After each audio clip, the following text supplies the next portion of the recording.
Hey guys, Mike with A&M here. Today we are going to do something we haven't done before on video. We are going to remove this deck. So this part right up here, you can see it's all rotten and fell in. And then we're going to actually remove this screen porch area. And the first time I looked at it, I didn't realize, but there's a metal roof, so that'll be even easier. And what we want to do is make sure, we don't mess up that fascia board when we're ripping it off. We're going to actually leave this deck.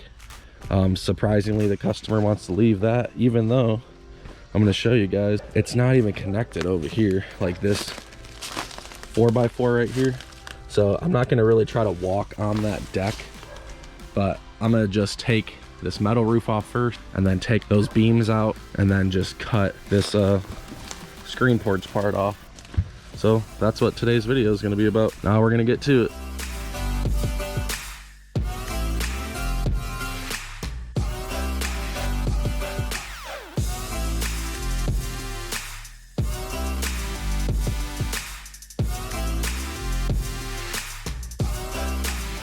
All right guys, we just got finished with that. It took us about an hour and a half, so really didn't take too long.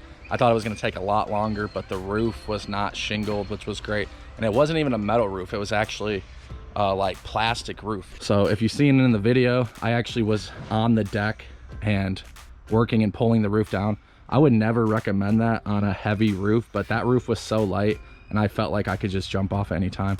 Probably not OSHA approved, obviously, but no injuries today, so that was good.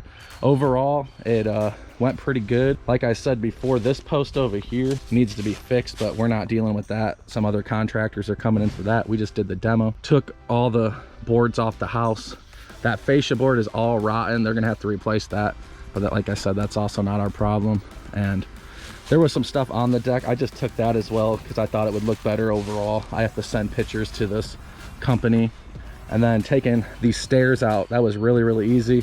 All those posts ended up coming out. This post over here gave us a little bit of a hard time, but we ended up pulling that out with the pickaxe as well. Yeah, now I'm gonna just show you guys the truck and then we're gonna go to the dump. So this is what the trailer looks like loaded up. It actually is probably only half loaded. We just kind of didn't really organize it too much because we knew we had plenty of space. So now we're gonna head to the dump. If you guys want to see more videos like this, don't forget to like, subscribe, hit that notification button, and we'll see you guys next time.